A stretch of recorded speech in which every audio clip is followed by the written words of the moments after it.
Cette année, en fait, c'est notre 6e édition, le Festival international du court-métrage de Dakar. Et nous avons jugé nécessaire de rendre hommage aux femmes et aux pionnières du cinéma sénégalais et d'ailleurs. Et sur ce, l'ensemble du jury du festival est présidé par des femmes. L'organisation du festival cette année est portée par les femmes de Cinéma REC, qui est l'association que je dirige. Oui, en fait, vous savez, le théâtre de verdure de l'Institut français fait 600 places. Effectivement, vous, journalistes, vous êtes témoins du nombre de personnes qui sont venues aujourd'hui pour l'ouverture de ce festival. Cela montre qu'en fait, que les Sénégalais aiment le cinéma. Voilà, les Sénégalais aiment le cinéma, les Sénégalais aiment les rencontres cinématographiques comme les festivals. C'est pour cela que nous invitons l'État du Sénégal à continuer d'accompagner le secteur du cinéma et le secteur de l'audiovisuel dans le cadre général. Les films en compétition cette année, les courts-métrages fiction, ils sont au nombre de 16, 11 compétitions officielles et 5 pour les films d'école.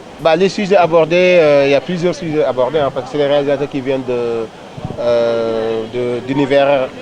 plusieurs univers, notamment ceux qui viennent de Centrafrique, ceux qui viennent du Sénégal, île de la Réunion, le Caraïbes et ceux qui viennent au niveau de la diaspora. Du coup, on voit les violences faites aux femmes, la langue maternelle, un court-métrage qui m'a beaucoup marqué sur nos immigrés qui sont en Europe, dans les pays du Nord, et leurs enfants n'arrivent pas à parler la langue de leur pays d'accueil.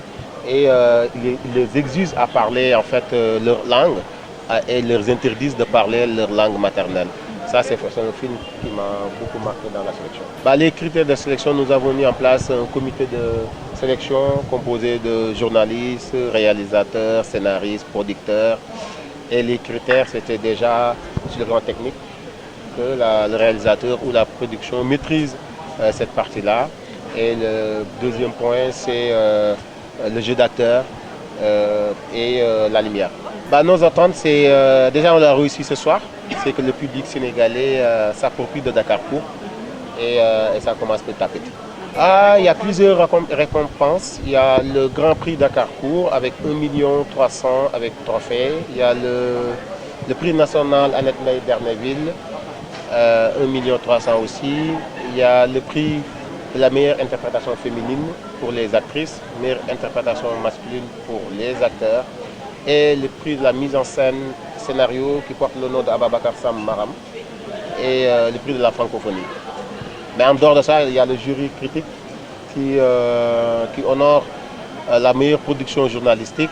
Ça veut dire vos confrères journalistes, depuis plus d'une semaine, ils sont avec nous, avec des formateurs qui les forment sur les métiers de la critique cinématographique. Ils ont fait une semaine et là, cette semaine du festival, ils sont en train de produire des articles, de faire des reportages à des journalistes de renommée comme Fatima Tawan, que vous connaissez, qui travaille à France 24.